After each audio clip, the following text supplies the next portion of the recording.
गीता में अर्जुन को स्वयं भगवान कह रहे हैं कि उस परमेश्वर की शरण में जा, उसके लिए उन संतों के पास जा जो तत्वदर्शी हो। इसी प्रकार हजरत मोहम्मद को उनका अल्लाह कह रहा है कि कोई और पूर्ण परमात्मा है। उसको पाने के लिए उन तत्वदर्शी संत की तलाश कर। वो प्रभु कौन है, ये जानने के लिए कृपया अवश्य सुनिए जगत गुरु तत्वदर्शी संत रामपाल जी महाराज के अमृत वचन। पुराण जो है ये हेल्प करते हैं केवल परमात्मा की महिमा को समझने के लिए, लेकिन परमात्मा पाने का केवल गीता जी और वेद ही विधान है। और पांचवा वेद जो परमात्मा ने स्वयं आकर बोला, जो सच्चिदानंद घन ब्रह्म की वाणी कहलाती है, कबीर वाणी, वो उसमें सारे ही ज्ञान है, इंक्लूडिंग चारों वेद और साथ में गीता और पुराण सभी उसमें इंक्लूड है। एक व्यक्ति था, उसका मित्र था SHO। उसने अपने मित्र से कहा कि मेरा जो पड़ोसी है साथ वाले मकान का, वो मुझे बहुत परेशान करता है, किसी तरह बाज नहीं आता है, मैं क्या करूं।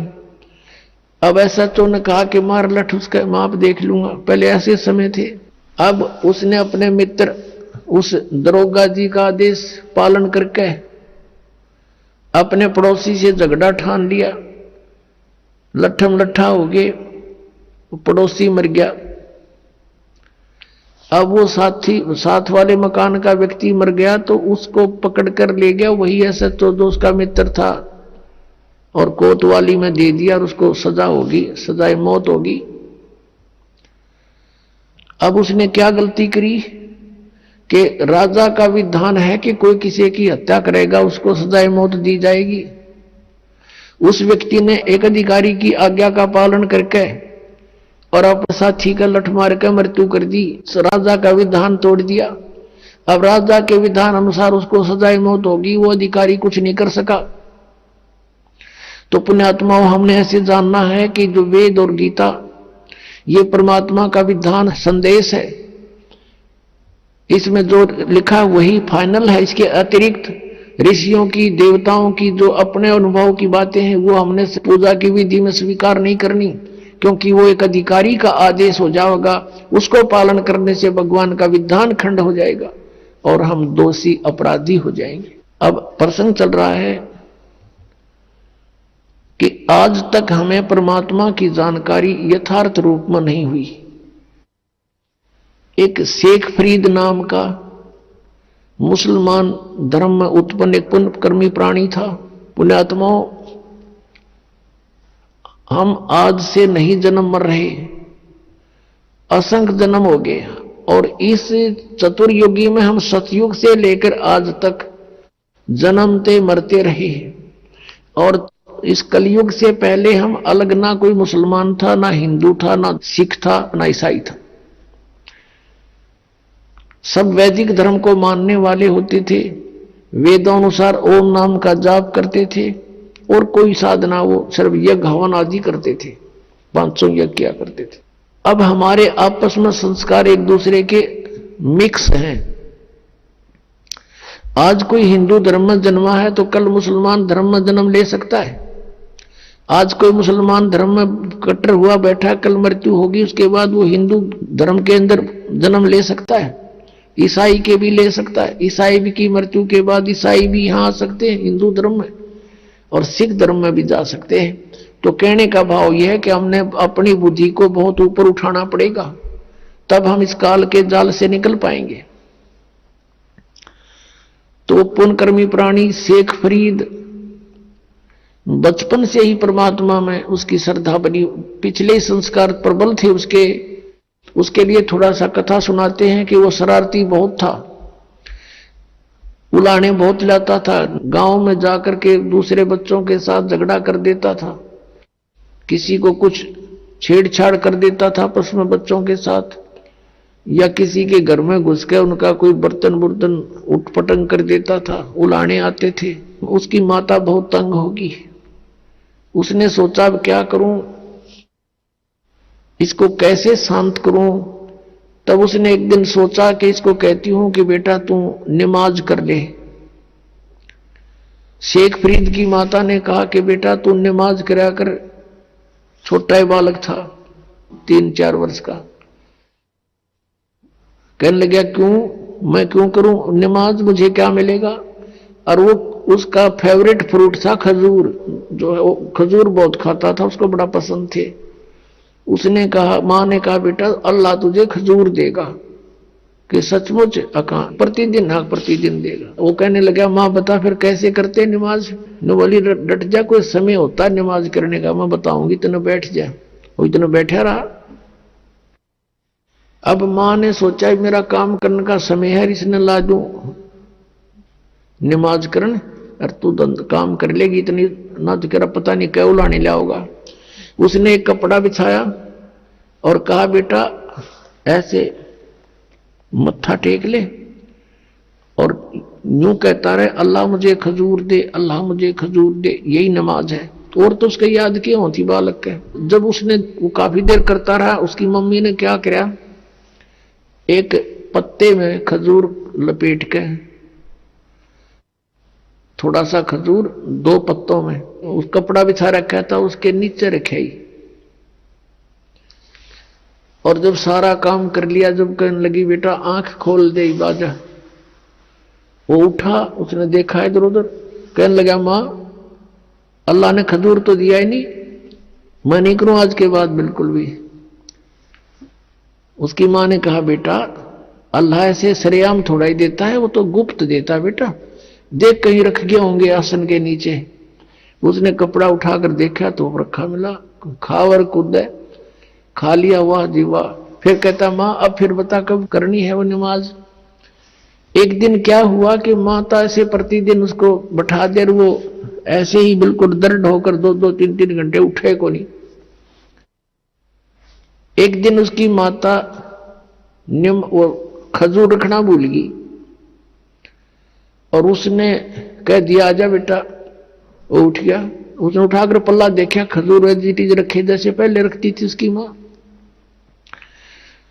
अब फिर उसकी मां कभी याद आ गया कि आज तो मेरे से गलती होगी, यू कभी नहीं कराई विसा नालायक से, आज इसको खजूर मिले नहीं। तो उसी समय वो खजूर खाता हुआ आ रहा था। उसकी मां ने कहा बेटा ये खजूर कहां से लाया तू, अल्लाह रोज देता है मुझे। कहने लगी कहां था ये खजूर, वहीं जहां पहले रखते थे, आज दिखाऊं, एक पत्ता तो वहीं छोड़ के आया हूं नीचे वाला। अब जाकर देखा सचमुच खजूर जो के तू। उसकी मां तो हैरान रहेगी कि हे परमात्मा बड़ी सुनी ना, तो आज के बाद तो कभी नहीं करो नमाज। कहने का भाव ये है कि कहते हैं पिछली तब से होते हैं पूर्ण हंस मुराद, पिछला संस्कारी हंस था, परमात्मा ने आस्था बढ़ानी थी। उसकी मां का भी फिर लगन बन गई, तो बस नकली सा काम कराया करती। उस दिन के बाद उसकी मां का भी दृढ़ विश्वास हो गया भगवान है, अल्लाह है कहीं पर। तो जब वो बड़ा हुआ तो उसने घर त्याग दिया, क्योंकि रुक नहीं सकता वो प्राणी जिसको चाह भगवान की है। अब जो परंपरागत उनकी क्रियाएं थी, मांस खाना, वो उनको पसंद नहीं था उस प्यारी आत्मा को। उसने छोड़ दिया कि ये तो कुछ जची नहीं बात, हिंसा करके भगवान मिला करते हैं कभी। अब वो शेख फरीद पुण्यात्मा परमात्मा की तलाश में कहां जाते हैं, संत के पास, कि संतों के पास परमात्मा के पाने की विधि होती है। एक फक्कड़ फकीर था, सिद्ध पुरुष था, साधना करता था, सिद्धि में प्रसिद्ध हो रहा था। उसके पास पहुंच गए, उनसे बातें की, उसने अपना जो साधन जाने था वो बता दिया, बेटा कठिन से कठिन तप कर, जितना कष्ट दोगे शरीर को उतना ही भगवान निकटाएगा। अब शेख फरीद तो गई भगवान पाने के लिए थे, दिन रात अपने खूब कष्ट करें, जो भी गुरुजी आदेश दें वही पालन करें। अब शेख फरीद गए हुए थे किस लिए, परमात्मा के लिए, और गुरुजी के आदेश का 100% पालन करते थे। उस आश्रम में उनके पास और भी 5-7 शिष्य रहते थे। और शेख फरीद के जाने के बाद उनके गुरुदेव की उस बच्चे में वो ज्यादा प्रिय लगने लगा, क्योंकि वो हर कार्य को उनकी इच्छा अनुसार करता था। ऐसे बैठा रहता था या खड़ा रहता था जब तक आज्ञा नहीं होती थी। उनके गुरुजी अधिकतर उसी से सेवा लेते थे। तो अन्य शिष्य ईर्षा करने लगे कि शेख फरीद तो गुरुजी के हृदय में बस गया और आश्रम इसको देंगे लास्ट में मृत्यु के बाद, और तुम रह गए अब घर छोड़ दिया परमात्मा पाने के लिए, और वहां जाकर फिर ये राग द्वेष अभिमान बड़ाई की भूख ज्यों की त्यों, फिर किस लिए डले ढो रहे हैं वहां पर? अगर तुमने आश्रम की जरूरत है, भगवान की नहीं रही, मान बड़ाई की भूख है, तो भक्त नहीं। ये शेख फरीद में नहीं थी। अब अन्य जो शिष्य थे उन्होंने सोचा इसको गुरुजी की नजरों से गिराते हैं। वो जो सिद्ध पुरुष था, मुसलमान धर्म में फक्कड़ फकीर था, तपस्वी था, वो क्या करा करता, हुक्का पिया करता खाना खाते समय, और शाम के समय विशेषकर हुक्का पीकर तुरंत सो जाता था, सुबह वक्त से उठ जाता था। तो आश्रम में प्रत्येक भक्त की एक दिन की सेवा बांट रखी थी कि इस दिन वो सारी सेवा करेगा, इस दिन वो करेगा, इस दिन वो करेगा। जिस दिन शेख फरीद की सेवा का टर्न आया, उस दिन अन्य सेवकों ने सोचा कि आज इसको गुरुदेव की नजरों से गिराते हैं। वर्षा का मौसम था लेकिन वर्षा नहीं हो रही थी। शेख फरीद ने शाम के समय खाना बनाया गुरुजी के लिए, और गुरुजी के हुक्के के लिए पहले ही अग्नि तैयार कर देता था। उसने अग्नि तैयार कर ली थी, खाना खिलाने गया हुआ था। पीछे से उनके अन्य ईर्षालु साथियों ने वो अग्नि बुझा दी, पानी पूनी छिड़क दिया। अब शेख फरीद ने तो ये सोचा था कि 2 मिनट में हुक्का भर के दे दूंगा, और वो गुरुजी इतना क्रोधी था, अगर 5 मिनट लेट हो जाता ना कोई भी किसी कार्य में, उससे इतना नाराज हो जाता, उसको डंडे मारता था और कई दिन तक उसको सेवा नहीं देता था। तो अब शेख फरीद जी गए अपनी मस्ती में कि जाके हुक्का भर दूंगा, जाके देखा आग नहीं है। अब शेख फरीद को तो भाई चिंता का विषय हो गया, इधर देखा उधर देखा, अग्नि नहीं बिल्कुल भी। थोड़ी सी दूर पर देखा कि गांव था, नगर था, वहां से 1 किलोमीटर की दूरी पे वहां धुआं उठ रहा था। चलम उठा के भाग लिया पूरी स्पीड पे। वहां जाकर देखा तो एक माई चूल्हे में अग्नि जलाने की चेष्टा कर रही थी, फूंक मार रही थी और आंखों में पानी गिर रहा था। धुआं वापस आकर उसको परेशान कर रहा था। अब शेख फरीद दौड़ा दौड़ा गया, माई माई कहाँ, कौन है? हाँ महाराज क्या बात है? कि माई आग दे दो, हुक्का भरना है। वह माई थी नरी निकम्मी, नो बोली आंख फूट जाना जब आग में है, आंख फुटवा ले तू भी अपनी। अब वो बोला आदमी था, साधु संत बोले वाले होते हैं, अकमाई आंख फूटने से अग्नि मिल जाएगी? कहाँ मिल जाएगी? वन्यों का कर फिर फू फू करने लगेगी। अब उसने देकर चिमटा आंख में और बाहर निकाल कर रख दी, ले माई आग दे दे मुझे, ये आंख फोड़ ली मैंने। अब माई ने देखा, उसके तो पांव तले की धरती निकलेगी कि तू उस महात्मा का शिष्य है, वो बड़ा सिद्ध पुरुष है, और उसने कुछ वचन बोल दिए तेरा नाश हो जाएगा। उस माई ने सारी अग्नि बाहर काट दी चूल्हे से, अगले बाबर ले। अब वो फटाफट धर के आग उस आंख के एक बांध का कपड़ा सा और सपेटते फिर भाग लिया। उधर से गुरुजी ने आवाज लगाई, रे शेख फरीद, रे फरीद कित मर गया। तीसरी आवाज जब लगाई, जब 2 एकड़ की दूरी से आवाज करी, आ गया गुरुजी, आ गया गुरुजी।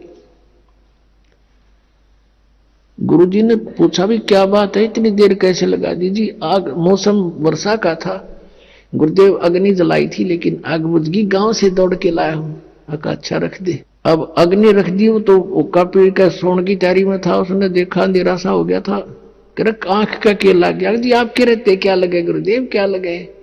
नुके के बाहर निकल गया। अच्छा भाई, अब माई ने सारी रात काटनी मुश्किल होगी, अब तेरे ऊपर बिजली गिरेगी, वो बताओगा गुरुजी को ऐसे ऐसे, और ये सिद्ध पुरुष है को वचन बोल दिया तेरा नाश होगा। सुबह सुबह जारी वो माई लेकर के उसको आंख को मटके के कापण पर ढक्कन पर रख कर लेगी और कहे महाराज मेरे से गलती होगी, माफ कर दियो, आपका शेष अग्नि लेने गया था, मैं ऐसे ऐसे धूमे में दुखी हो रही थी और मेरे मुख से निकल गया कि आंख फुटवा ले, आंख फुटे तो अग्नि मिलती है, और आपके शेष ने आंख निकाल कर रख दी, महाराज मेरे पे गलती होगी, माफ कर दो। माथा टेक कर रोए बुढ़िया माई। अब उस गुरु जी के समझ में नहीं आ रही या कहना के चाह रही है। वो बोला माई मुझे ढंग से बता क्या बात है। कहने लगी जी ऐसे ऐसे बात थी। शेख फरीद को बुलाया। अरे फरीद इधर आ। कहा जी? अरे क्या हो गया? आप कह रहते क्या हो गुरुदेव? आपके दास को आप कह रहते क्या होना था? ये कपड़ा क्यों बांध रखा है? अरे जी ऐसे ही करके। बोला खोल दे इसको। उसने कपड़ा खोल दिया तो आंख ज्यों की त्यों पाई उस फरीद की। अब वह माई देख कर हैरान रहेगी, लेकिन दूसरी आंख से वह कुछ छोटी बन गई। ये यकीन दिलाने के लिए कि सचमुच ये घटना घटी है। अब पुण्य आत्माओं, ऐसे सिद्ध पुरुष और ऐसे करामात दिखा देते हैं तो फिर उसके ऊपर शंका हो किसने? अब ये बातें अब तत्व ज्ञान से आपको समझ में आएंगी कि ऐसा सिद्ध पुरुष था वो तपस्वी होका पाड़ कि उसके की पिछले संस्कार थे उन पुनकर्म प्राणियों के, पिछले ही तप से होते हैं पूर्ण हंस मुराद। वर्तमान की सिद्ध साधनात कुछ थी नहीं उनकी, दोनों की, ना शेख फरीद की थी ना उस गुरु की थी, पिछले संस्कारों से थी, पिछले जन्म जन्मों के। वो विद्यमान होते हैं तो भी उन्हीं को अंगड़ाई आती है भक्ति की, घर त्याग देते हैं, लेकिन आगे साधना ना होने से वो अपनी बैटरी डिस्चार्ज कर जाते हैं ऐसे सिद्धि दिखाकर। अब सब जगह आसपास चर्चा का विषय हो गया। उस महाराज की वाह वाह होगी कि एक बालक की ऐसे ऐसे आंख भी पूरी कर दी उसने। सारी जनता आसपास की पूजन लायक गिर। वो महात्मा सिद्ध पुरुष और सुप्रीम वो हो गया वहां का संत। अब कुछ दिनों के बाद क्या हुआ कि उसकी मृत्यु होगी। मृत्यु के उपरांत शेख फरीद ने वो आश्रम त्याग दिया। सोचा साधना करनी है, गुरुजी ने कहा कठिन तप करो, भगवान निकटावेगा, उसके दीदार हो जाएगा। शेख फरीद तो परमात्मा पाने के लिए घर से निकला था और भगवान ना मिला तो इस मनुष्य शरीर का बनेगा क्या, मैं करूंगा क्या इस मिट्टी का, ये सोचकर गुरु जी के आप बताए अनुसार घोर तप शुरू कर दिया। एक वृक्ष की मोटी टहनी कुएं के ऊपर से गई हुई थी। उसने सोचा बहुत साधना कर ली, वैसे करता हूं। ऊपर रस्सा बांध लिया वृक्ष के और अपने पैरों में बांध लिया दोनों में, और शेष रस्सा नीचे को लटका दिया और उल्टा लटक गया। अब 12 वर्ष तक उसने उल्टा लटक के कई गड्ढों कुएं में साधना की और 12 वर्ष के अंदर 50 किलो अन्न खाया था शेख फरीद ने। 50 किलो 12 वर्ष में। यदि 10 ग्राम भी हम सोच कर चल रहे हैं तो एक महीने की भी 10 ग्राम तो होता भी कुछ को ना, 100 ग्राम माने तो भी एक महीने की ही 36 किलो हो जाती है। अपने आत्माओं, अब 12 वर्ष के अंदर 40 किलो अन्न खाया तो कैसा शरीर होगा उसका? अस्थि पंजर रह गया शेष। वो बाहर आकर के कभी कभी विश्राम करता था, परमात्मा की याद को कि उसमें तरफ में रहता था और वो ऐसे लेटा हुआ था। कव्या ने देखा कि ये व्यक्ति मर चुका है। वो उसके ऊपर आकर बैठ गए।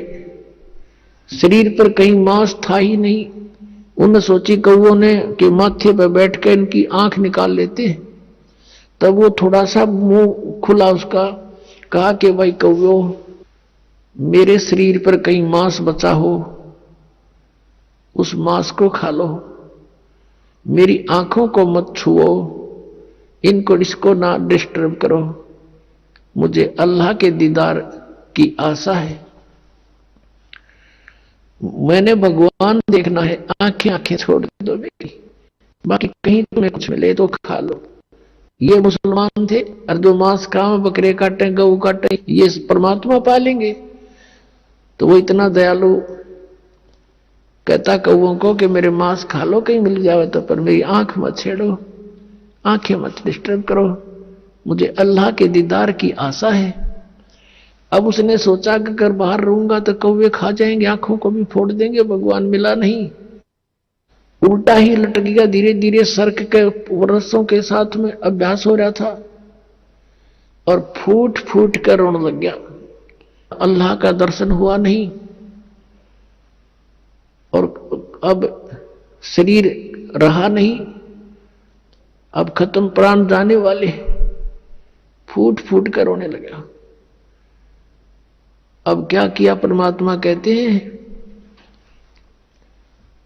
गोता मारू स्वर्ग में और जा बैठूं पाताल, कह कबीर ढूंढता फिरूं अपने हीरे मोती लाल। ये इस तरह के साधक पिछले जन्मांतरों में कभी परमात्मा के परमहंस रहे हैं इस धरती पृथ्वी पर, लेकिन बीच में फिसल जाते हैं। उन्हीं में से शेख फरीद था। अब परमात्मा पहुंच गए वहां पर, उस कुएं पर खड़े हो गए और उसके रस्से को पकड़कर खींचने लगे, क्योंकि पहले कुएं बहुत गहरे होते थे, रस्से लंबे लंबे होते थे, ऐसे खींचने लगे बाहर को। शेख फरीद ने सोचा कोई शरारती आ गया पाली और मुझे डिस्टर्ब कर रहा है। और पहले भी ऐसे गवाले जो होते थे, भेड़ बकरियां चराने वाले, जो गंवार टाइप व्यक्ति, उनमें से कोई ना कोई बाबा जी उस संत के रस्से को पकड़कर ऐसे हिला देता था और यूं बैठकर देखता था तमाशा। वो क्या कर लेता था, ऐसे सिर कर लेता था कि सिर में चोट ना आ जा, और कभी कुएं के इधर लगता था जाके, कभी इधर। वो कुछ देर छेड़छाड़ कर चले जाते थे। पता था उसका कि किस किस के साथ लड़ूं, बच्चे हैं, करते रहेंगे। उन्हीं में से कोई और दूसरा उनको धमका देता था कि ऐसा मत करा करो संतों के साथ, तो कई दिन नहीं कोई आता था।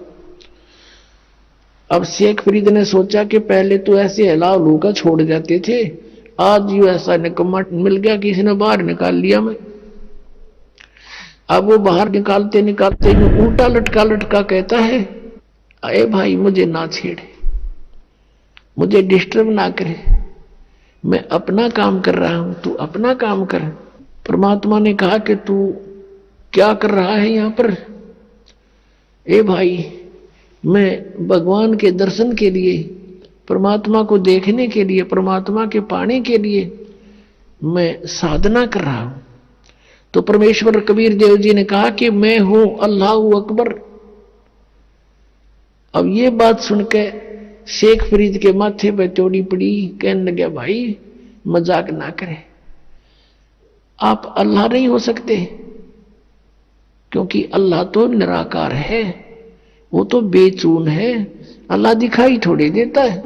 अब परमात्मा कहने लगा, भले आदमी फिर तू डरे ढो इसमें, तू क्या कर रहा है? एक तरफ तो कहता मैं परमात्मा के दीदार के लिए प्रयत्न कर रहा हूं और परमात्मा निराकार बतावे तू, फिर क्यों डले डो रहा है इसमें? क्या फायदा तेरा इसमें ये साधना करने का? जब वो निराकार है क्या देखेगा, उसका दीदार क्या करेगा? अब क्या करे ना, गाम कर ज्ञान का तो चमका ऐसा लग गया करे, एकदम उसकी बुद्धि सेट होगी। मालिक खड़े सामने, उसको ये समझ में आ गई कि उस शेख फरीद के कि भाई अगर ये परमात्मा तो नहीं हो सकता, लेकिन परमात्मा का बाखबर जरूर है, यानी तत्वदर्शी संत अवश्य है। उसने उल्टा लटके लटके पैर पकड़ दिए कि महाराज मुझे भगवान का ज्ञान बता दे, मुझे अल्लाह की आवश्यकता है, अल्लाह के दर्शन करूंगा। परमात्मा ने कहा तुम फिर वही बात कर, अल्लाह के दर्शन करूंगा, तुम्हारा अल्लाह बेचून निराकार बताओ, तुम अल्लाह के दर्शन क्या खाक करेगा तू? अगर दर्शन करेगा तो अल्लाह साकार हुआ। अब वो कहता हाँ बिल्कुल ठीक है, नहीं तो दीदार शब्द आना नहीं चाहिए तुम्हारे मुख पर। तो वो कहने लगा जैसा भी है मुझे रास्ता बता दो, मैं भटक चुका हूं, मेरा अंत आने वाला है और परमात्मा मुझे मिला नहीं। अब परमात्मा ने क्या कहा कि बेटा बच्चा, इस देही शरीर के साथ तरीके शत्रुता है, कभी खत्म कर लिया, बहुत कॉस्टली है। इस तरह परमात्मा नहीं मिलता। परमात्मा पाने का एक मंत्र है, जाप है। और भूखा रहते भगवान मिले नहीं, गना खाने से भगवान मिले नहीं। इतना भी नहीं खाना चाहिए कि अंगड़ाई टूटर जो माइया दड़ी पक्का खा ले, और इतना कम भी नहीं खाना चाहिए कि कमर टेढ़ी हो जा के भक्ति करोगे। प्रथम अंजल संयम राखे, योग युगत सब सतगुरु भाखे। खाने पीने पर संयम बरते, हिसाब का खावे, इतना खावा जो घना नींद भी ना आवे और भूखा भी ना रहे और शरीर में फुर्ती स्फूर्ति बनी रहे।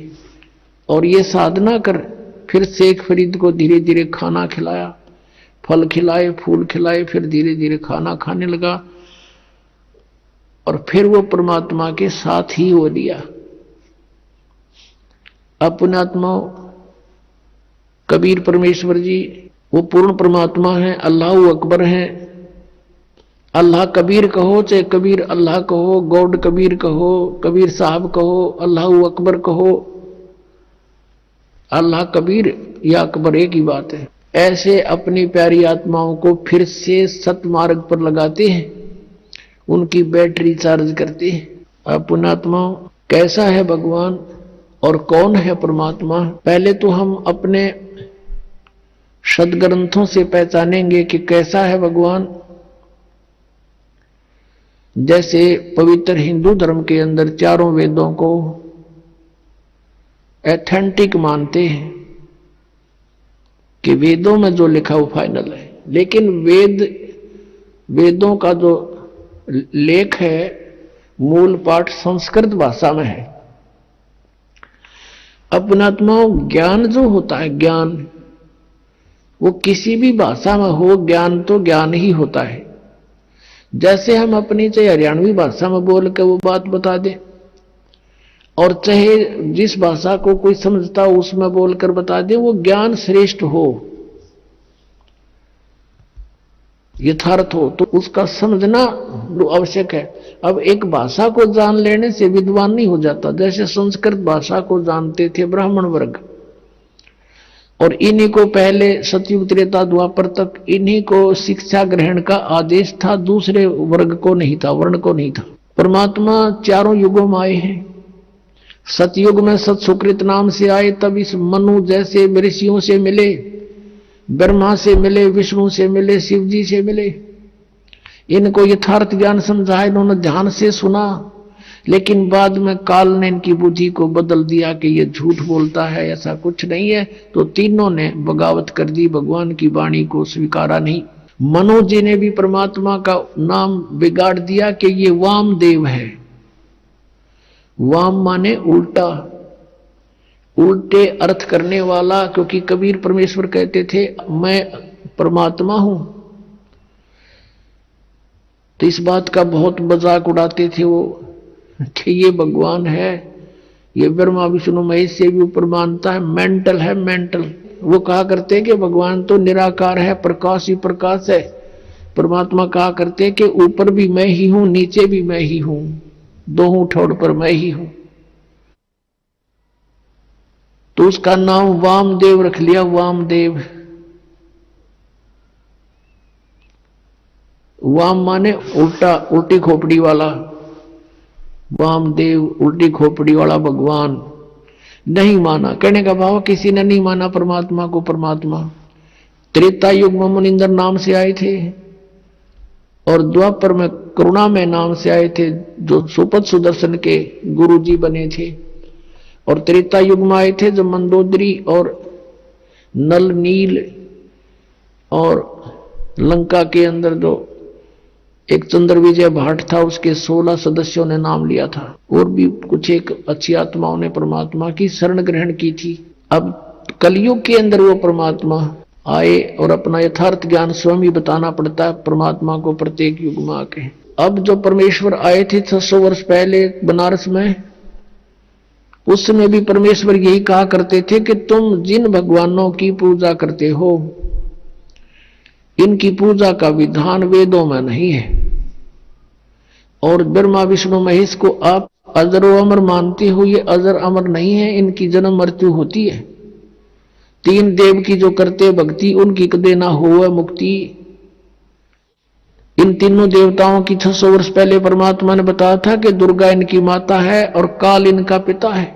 लेकिन उस समय इन ब्राह्मण वर्ग के जो गुरुपद पर विराजमान थे व्यक्ति, उन्होंने परमात्मा का घोर विरोध किया और करवा दिया जनता से, और कहा कि कबीर तो अशिक्षित है, ये क्या जाने संस्कृत भाषा को, ये तो जुल्हा है, धानक है, हम ब्राह्मण हैं, हमने संस्कृत को पढ़ा। ऐसा कुछ नहीं लिखा हुआ इन पुराणों में।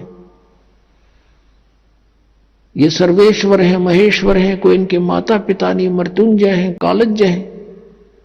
आज तक मूर्ख बना रहे थे हमारे को ये संस्कृत भाषा के जानने वाले। और परमात्मा ने 600 वर्ष पहले लिखा था कि इनकी जन्म मृत्यु होती है, इनके माता पिता हैं। अब पहले तो परमात्मा के उस सूक्ष्म वेद में दिखाते हैं आपको कि परमात्मा ने 600 वर्ष पहले ब्रह्मा विष्णु महेश के बारे में क्या टिप्पणी करी थी, और आज फिर उन पुराणों में जो की तो पाई। जब हम शिक्षित हो गए, समझन जोगे हो गए। अब देखिएगा, अब ये है कबीर सागर। अब कितना मोटा ग्रंथ है, अब देखना इसको, इसके अंदर दिखाते हैं आपको। ये है कबीर सागर, संपूर्ण 11 भाग, खेमराज श्री कृष्ण दास प्रकाशन बंबई, यहां से ये प्रकाशित है। और इसका यहां लिखा है सत कबीर सागर, ज्ञान सागर प्रथम खंड, कबीर पंथी भारत पथिक, स्वामी युगलानंद बिहारी द्वारा प्रस्कृत। मुद्रक एवं प्रकाशक हैं खेमराज श्री कृष्ण दास, अध्यक्ष श्री वेंकटेश्वर प्रेस, खेमराज श्री कृष्ण दास मार्ग मुंबई। ये ज्ञान बोध और बोध सागर, ये चैप्टर अध्याय है इसमें कबीर सागर में। ये सूक्ष्म वेद है और इसके 21 पृष्ठ पे है। यहां देखिएगा, धर्मदास ये जग बोरा ना, कोई न जाने पद निर्वाण। यही कारण मैं कथा पसारा, जग से कहिए राम नियारा। ये नाम गलत लिखा, मिसप्रिंट है। यही ज्ञान जग जीव सुनावो, सब जीवों का भरम नसाओ। अब मैं तुमसे कहूं चिताई, तेरे देवन की उत्पत्ति भाई। तेरे तीनों भगवानों का जन्म बताता हूं, जन्म पोथी, जन्म पत्री, इनकी जन्म तिथि। कुछ संक्षेप कहूं गहुराई, सब संशय तुमरे मिट जाई। भरम गए जग वेद पुराना, आदि राम का वेद न जाना। आदि राम है ये, राम राम सब जगत बखाने, आदि राम कोई बिरला जाने। सब राम राम अल्लाह अल्लाह कर रहे हैं, गॉड गॉड। आदि राम यानी सनातन परमात्मा को कोई नहीं जानता। ये राम है, नाम नहीं, सब गलत स्प्रिंट है ये। ज्ञानी सुने सो हृदय लगाई, मूर्ख सुने तो गम ना पाई। अब ब्रह्मा विष्णु महेश के तीनों देवताओं के माता पिता बताता हूं। मां अष्टंगी पिता निरंजन, ये जमदारुण वंशन अंजन। पहले कीन निरंजन राई, पीछे से माया उपजाई। माया रूप देख अति शोभा, देव निरंजन तन मन लोभा। कामदेव धर्मराय सताए, देवी को तुरंत दर खाए। पेट से देवी करी पुकारी, हे साहेब में मोह करो उबारी। टेर सुनी सतगुरु तय आए, अष्टंगी के बंध छुड़वाए। धर्मराय को हिकमत कीना, नख रेखा से भग कर लीना। धर्मराय करे भोग विलासा, माया को रही तब आशा। ये धर्मराय काल को भी कहते हैं। ये काल ज्योत स्वरूपी निरंजन काल या ब्रह्म कहो, ये दुर्गा का पति है और ब्रह्मा विष्णु महेश इन दोनों के संयोग से उत्पन्न हुए परमात्मा बता रहे हैं। तीन पुत्र अष्टंगी जाए, ब्रह्मा विष्णु शिव नाम धराए। होय होय, तीन देव विस्तार चलावे, इनमें यो जग धोखा खावे। पुरुष गम कैसे कोई पावे, काल निरंजन जग भरमावे। तीन लोक अपने सुत दीन्या, सुन निरंजन बासालीन्या। तीन अपने पुत्रों को तीन लोक, पृथ्वी लोक, स्वर्ग लोक और पाताल लोक दे करके स्वयं वो गुप्त रहता है 21 में अपने ब्रह्मांड के ऊपरले किनारे पर। अलख निरंजन सुन ठिकाना, सुन यानी ऊपर, वो कम प्लेस में या अलग स्थान बनाकर रहता है। और ब्रह्मा विष्णु शिव भेद न जाना, अलख निरंजन सुन ठिकाना, ब्रह्मा विष्णु शिव भेद न जाना। तीन देव सो उसको ध्यावे, निरंजन का वे पार न पावे। अभी तक ब्रह्म की प्राप्ति ब्रह्मा विष्णु महेश को नहीं होली। अलख निरंजन बड़ बटपारा, तीन लोक जीव कीन आहारा। तीनों लोकों के जीवों को खाता है ये, बड़ा ठग है। बटपारा माने छली व्यक्ति है ये। ब्रह्मा विष्णु शिव नहीं बचाए, सकल खाए पुन दूर उड़ाए। कहते ब्रह्मा विष्णु महेश अपने पुत्रों को भी खाओगा ये आखिर में। तिनके सुत हैं तीनों देवा, आंध्र जीव करते हैं सेवा। तीन के पुत्र हैं, तीन यानी इनके ब्रह्मा विष्णु महेश जो हैं काल और दुर्गा के पुत्र हैं। और ये अंधर जीव, अंधे जीव इन ब्रह्मा विष्णु महेश की पूजा करते हैं। अंधे माने ज्ञानहीन। अकाल पुरुष काहू नहीं चीन्या, काल पाए सभी गैलीना। कहते तीन देव और असुर अवतारा, ताको बजे सकल संसारा। तीनों गुण का ये विस्तारा, धर्मदास मैं कहूँ पुकारा। गुण तीनों की भक्ति में ये भूल पड़ो संसार, कह कबीर निज नाम बिना कैसे उतरो पार। तीन देव की करते भक्ति, उनकी कदे ना हो मुक्ति। कबीर परमात्मा जी 600 वर्ष पहले कहा करते थे ये ज्ञान। और इन संस्कृत भाषा के जानने वालों ने कहा था कि कबीर जी तो अनपढ़ हैं, अशिक्षित हैं, ये संस्कृत भाषा को कैसे समझ सकते, ये झूठा है, कपटी है, झूठ बोलता है। ऐसा घोर विरोध करा दिया परमात्मा का। वो सितम ढाए परमात्मा के ऊपर। उनका इतिहास सुनाएंगे आने वाले समय में, जब भी ये कई दिन का सत्संग करेंगे अगले, क्योंकि 3 दिन का सत्संग, 3 का भी 2.5 दिन का समझ लो ये तो। इसमें तो परमात्मा की भूमिका बनती है। इसलिए 17 से 21 अभी फरवरी का 5 दिन का सत्संग होगा, उसमें और विशेष डिटेल बताई जाएगी। तो अब सिंपल सा आपको बताते हैं कि क्या हुआ कि परमात्मा 600 वर्ष पहले आकर ये कह गए थे कि ब्रह्मा विष्णु महेश के ये माता पिता हैं, इनकी जन्म मृत्यु होती है, ये अजरमर नहीं है, ये नासवान है, इनकी पूजा से मोक्ष नहीं। इनकी जब आप जन्म मृत्यु तो मैं मोक्ष कैसे देंगे, हमें मोक्ष चाहिए गीता जी वाला। गीता जी अध्याय नंबर 15 के श्लोक नंबर 1 से 4 में कहा कि तत्वदर्शी संत की ऊपर लटके हुए, ऊपर को जड़ नीचे को तीनों गुण रूपी शाखा वाला उल्टा लटका हुआ संसार रूपी वृक्ष है, ऊपर को जड़ तो पूर्ण परमात्मा है और ब्रह्मा विष्णु महेश रूपी इसकी शाखाएं हैं। और तत्वदर्शी संत वो होगा जो इसके सभी भाग बता देता है। उसके पश्चात परमेश्वर के उस परम पद की खोज करनी चाहिए, जहां जाने के बाद साधक फिर लौटकर कभी नहीं आते। गीता जी अध्याय नंबर 15 के श्लोक 4 में कहा है। और जिस परमेश्वर ने सब ब्रह्मांडों की रचना की है उसी की भक्ति करो, अन्य की नहीं। अध्याय नंबर 18 के श्लोक नंबर 62 में कहा कि अर्जुन तू सर्वभाव से उस परमेश्वर की शरण में जा, उसकी कृपा से तू परम शांति को और सनातन परम धाम को प्राप्त होगा। अपना आत्माओं, अब ब्रह्मा विष्णु महेश ही नासवान और ब्रह्म गीता ज्ञान दाता ये ब्रह्म है। ये चौथे अध्याय के 5वें 9वें श्लोक में, दूसरे अध्याय के 12वें श्लोक में, 10वें अध्याय के दूसरे श्लोक में कहता है कि तेरे और मेरे बहुत जन्म हो चुके हैं अर्जुन, तू नहीं जानता मैं जानता हूं। तो ये ब्रह्म भी नासवान। और कबीर परमात्मा कहते हैं ठहर पकड़ ठहर रहिए। अब जैसे आपने किसी टहनी को पकड़कर ऊपर उठना चाहा हुआ नीचे आके टेकेगी तो उसके साथ ऊपर कैसे जाओगे। अब आपको दिखाते हैं श्री शिव पुराण के अंदर के ब्रह्मा और विष्णु और शिव जी के कौन है माता पिता। पुण्यात्माओं, यदि ये सदग्रंथ आज भी संस्कृत में होते तो ये दास भी आपके रूबरू नहीं कर सकता है सच्चाई को, भले ही आप शिक्षित हो चुके हो। अब अनुवाद उन्हीं के द्वारा किया हुआ गीता प्रेस गोरखपुर वालों से, और उनमें स्पष्ट लिखा हुआ है।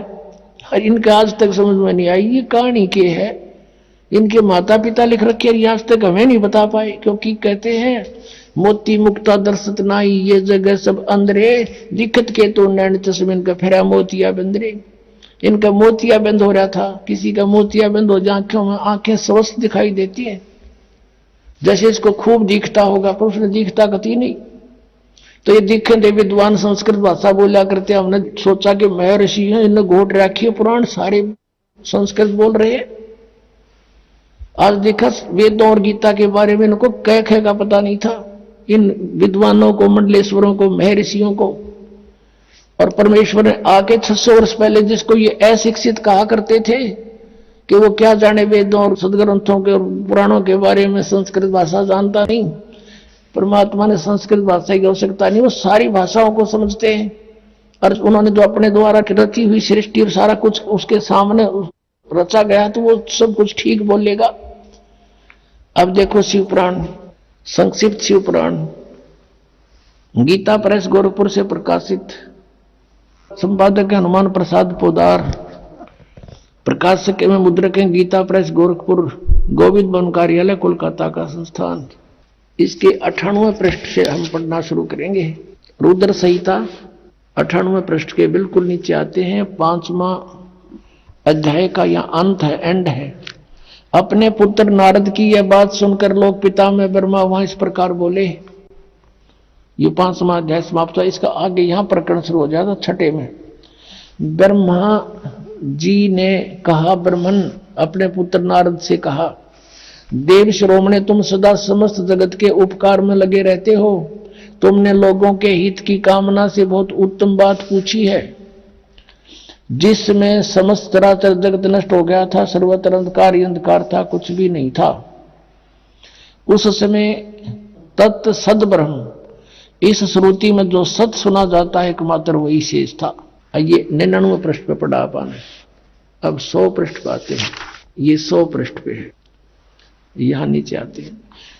जिस परब्रह्म के विषय में ज्ञान और अज्ञान पूर्ण उक्तियों द्वारा इस प्रकार विकल्प किए जाते हैं। अब ब्रह्मा जी का ज्ञान सुन लो, कुछ ज्ञान, कुछ झूठा, कुछ सच्चा, यानी ज्ञान अज्ञान दोनों के विषय जो हमने सुना वो बता रहा हूं। उसने कुछ काल के बाद द्वितीय की इच्छा प्रकट की, उसके भीतर एक से अनेक होने के संकल्प उदित हुए। तब उस निराकार परमात्मा ने अपनी लीला शक्ति से अपने लिए मूर्ति की कल्पना की।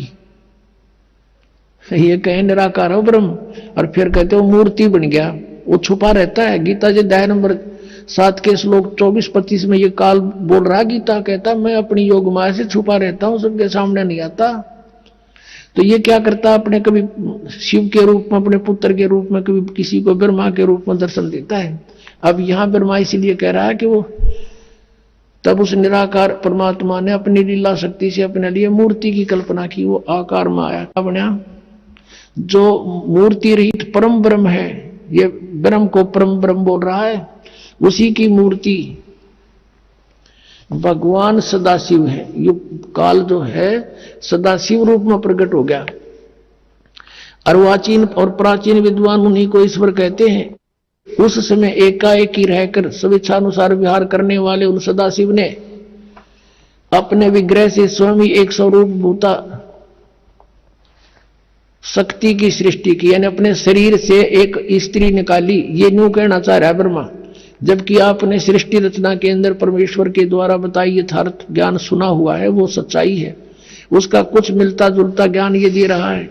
उनके अपने श्रीअंग से वो कभी अलग होने वाली नहीं थी। उस पराशक्ति को प्रधान प्रकृति गुणवती माया बुद्धि तत्व की जननी तथा विकार रहित बताया गया है। दुर्गा को प्रकृति भी कहते हैं, प्रधान भी कहते हैं। अब याद रखना, गीता जी के 14वें अध्याय के अंदर उत्पत्ति बताएंगे जो ब्रह्मा और विष्णु जी की, ये प्रधान और प्रकृति दुर्गा के लिए कहा है। यहां देखना, वह शक्ति अंबिका कही गई है, उसी को प्रकृति, सर्वेश्वरी, त्रिदेव जननी, नेता और मूल कारण भी कहते हैं। त्रिदेव जननी, ओह, तीनों भगवानों, तीनों देवताओं की, ब्रह्मा विष्णु महेश की माता। परमात्मा ने कहा है, अब मैं तुमसे कहूं चिताई, त्रिदेवन की उत्पत्ति भाई 600 वर्ष पहले आज से, और यही आज हमारे यानी पुराणों में विद्यमान है। त्रिदेव जननी नित्या मूल कारण भी कहते हैं। सदाशिव द्वारा प्रकट की गई उस शक्ति की 8 भुजाएं हैं। कति क्लियर कंसेप्ट हो गया। नाना प्रकार के आभूषण उसके अंगों की शोभा बढ़ाते हैं। वह देवी नाना प्रकार की गतियों से संपन्न और अनेक प्रकार के अस्त्र शस्त्र धारण करती है। वो एकाएक नहीं होने पर भी वह माया संयोग वसात अनेक हो जाती है। जैसे इस दुर्गा ने 3 रूप धारण किए थे, सावित्री, लक्ष्मी और पार्वती का, और समुद्र में छुप गई थी और अलग भी रही थी। ये एक सिद्धि बहुचोल्य धारा एक सिद्धि होती है। और वे जो सदाशिव हैं उनको परम पुरुष ईश्वर, शिव, शंभु और महेश्वर कहते हैं। ये काल की डेफिनेशन बताई जा रही है। यहां देखना, यहां क्लियर हो जाएगा 101 पृष्ठ पे। यहां देखना, वे अपने सारे अंगों पर भस्म रमाए रहते हैं। उन काल रूपी ब्रह्म ने, सदाशिव कहो, काल रूपी ब्रह्म कहो, एक समय शक्ति के साथ, नाथ नहीं, शक्ति सहित यानी दुर्गा के साथ शिवलोक नामक क्षेत्र का निर्माण किया था। उस उत्तम क्षेत्र को काशी कहते हैं। वह परम निर्वाण या मोक्ष का स्थान है जो सबके ऊपर विराजमान है। वे प्रिय और प्रियतम शक्ति और शिव जो परमानंद स्वरूप है उस मनोरम क्षेत्र में नित्य निवास करते हैं। शक्ति और शिव यानी काल और दुर्गा, ये सदाशिव काल, काल रूपी ब्रह्म और दुर्गा शक्ति। काशीपुरी परमानंद स्वरूपणी है। मुने शिव और शिवा ने, काल रूपी ब्रह्म और दुर्गा ने प्रलय काल में भी कभी उस क्षेत्र को अपने सानिध्य से मुक्त नहीं किया है। देव से एक समय उस आनंद वन में रमण करते हुए शिवा और शिव के मन में यह इच्छा हुई कि कोई बालक बच्चा पैदा करें। ये दुर्गा और काल के मन में आई कि दूसरे पुरुष की सृष्टि करनी चाहिए, यानी कोई संतान हो तो उत्पत्ति करें। जिस पर यह सृष्टि संचालन का महान भार रखकर हम दोनों केवल काशी में रहकर स्वेच्छानुसार विचरें और निर्वाण धारण करें, ऐसा निश्चय करके शक्ति सहित सर्वव्यापी परमेश्वर शिव ने अपने वाम भाग के 10वें अंग पर अमृत मल दिया, यानी पति पत्नी व्यवहार किया। फिर तो वहां से एक पुरुष प्रकट हुआ, एक बालक का जन्म हुआ। देखना 102 पृष्ठ पे।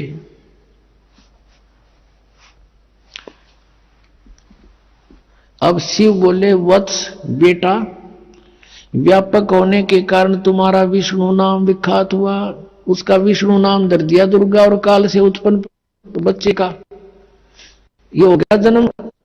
दुर्गा और काल से विष्णु हुआ शिव प्राण ने। और ये 5500 वर्ष पहले की लिखी हुई पुस्तक है, आज की नहीं। अब यहां देखना, ये 6ठा अध्याय समाप्त हो गया। अब 7वें में क्या लिखा है? ब्रह्मा जी कहते हैं देवर से, तत्पश्चात कल्याणकारी परमेश्वर शाम सदाशिव ने पूर्ववत प्रयत्न करके जैसे विष्णु को जन्म दिया, उत्पन्न किया, मुझे भी अपने दाहिने अंग से उत्पन्न किया।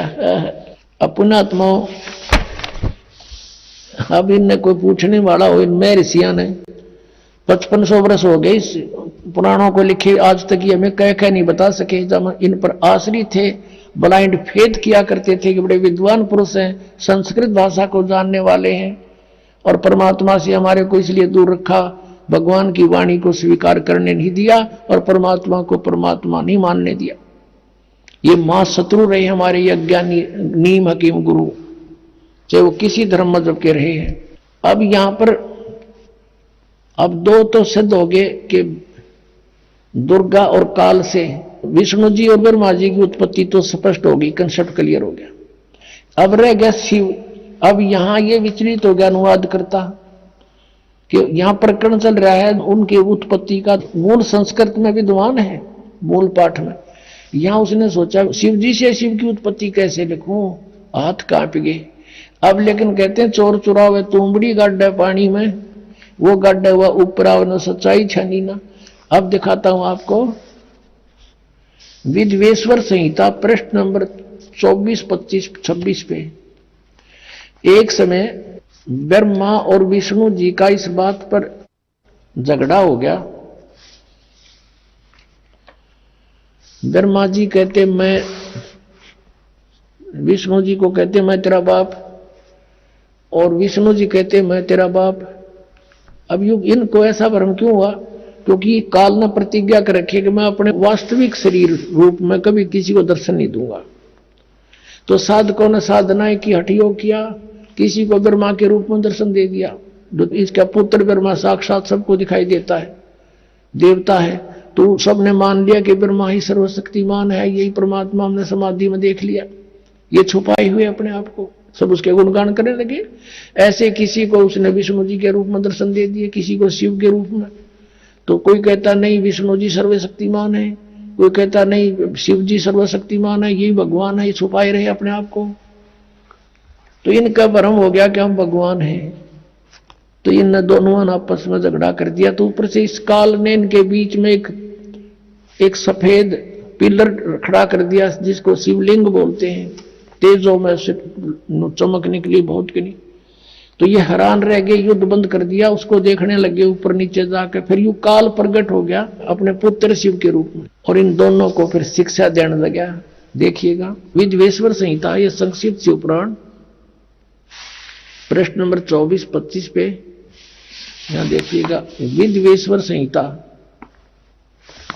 और यहां आते हम, ये दोनों देखो भगवान ब्रह्मा और विष्णु लड़ रहे थे, इनके बीच में ये पिलर खड़ा कर दिया स्तंभ।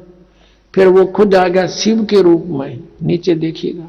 आइए अब हम उन श्रद्धालुओं के अनुभव जानते हैं जो जगत गुरु तत्वदर्शी संत रामपाल जी महाराज जी से दीक्षा प्राप्त कर चुके हैं तथा उनके द्वारा बताए गए भक्ति मार्ग पर चल रहे हैं। सर नमस्कार। सर नमस्कार।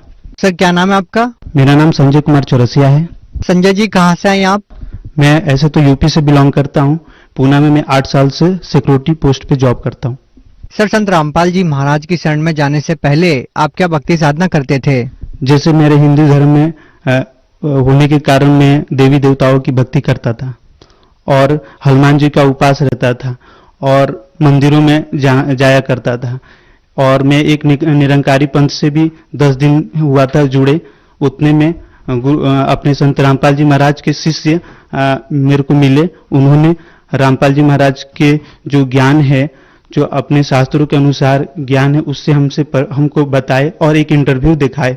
उस इंटरव्यू से मैं आकर्षित होके मनीष भगत जी थे, उनसे मैंने बोला कि मेरे को तो अब नाम लेना ही है और मेरे को जल्दी लेके चलो।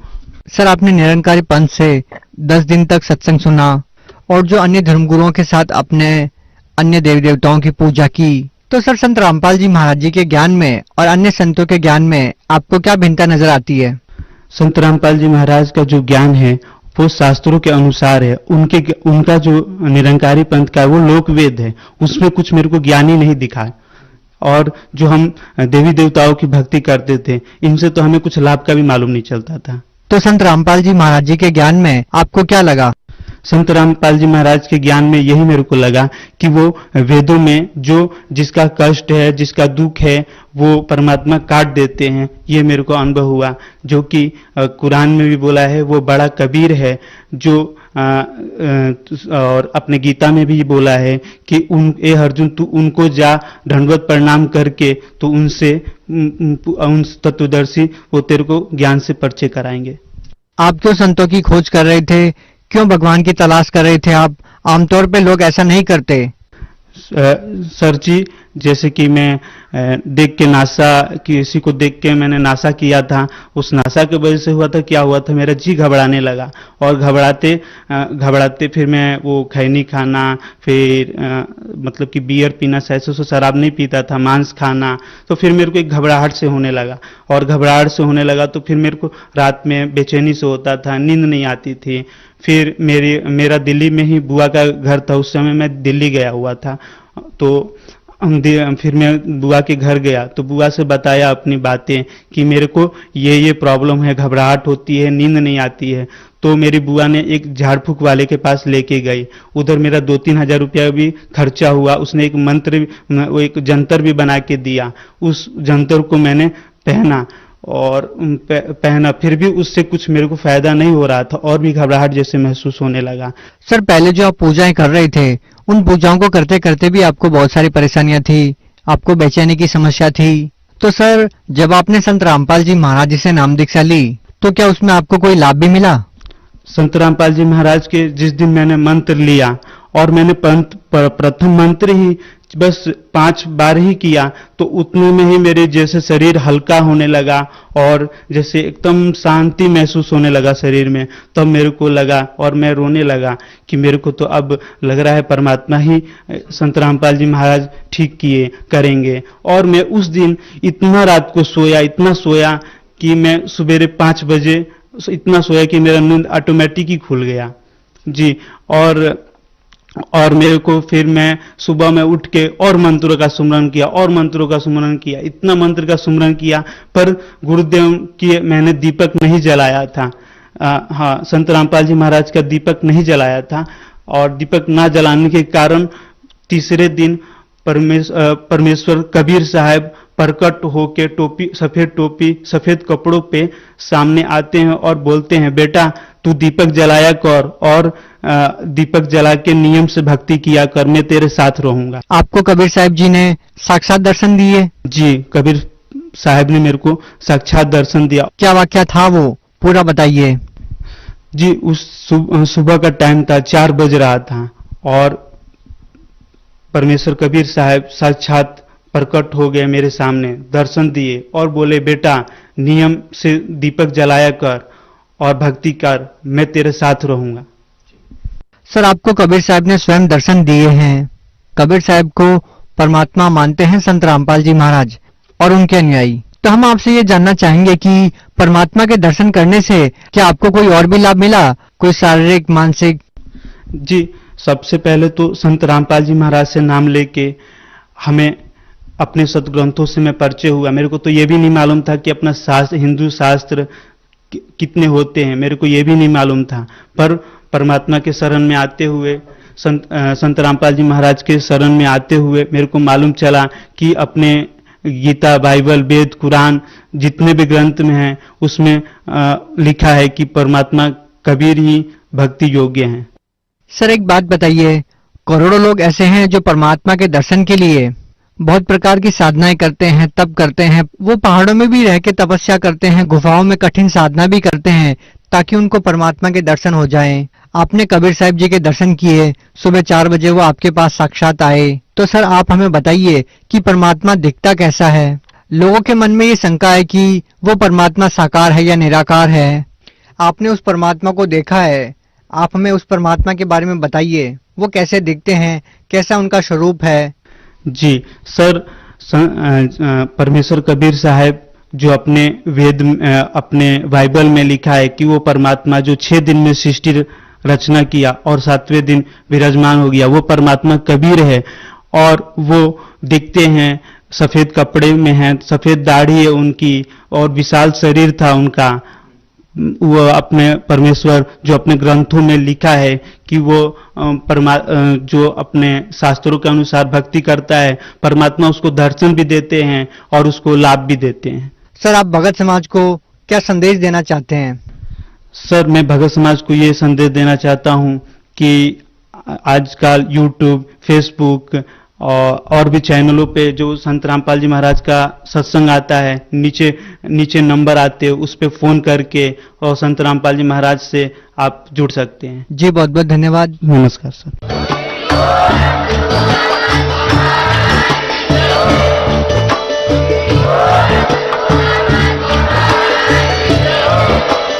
आप सुन रहे थे जगत गुरु तत्वदर्शी संत रामपाल जी महाराज जी के मंगल प्रवचन। अधिक जानकारी के लिए विजिट कीजिए हमारी वेबसाइट www.jagatgururampalji.org। संत रामपाल जी महाराज जी के शुभ आशीर्वाद से पूरे विश्व भर में 500 से भी ज्यादा नाम दीक्षा केंद्र हैं, जिन पर संत रामपाल जी महाराज जी द्वारा ऑनलाइन निःशुल्क नाम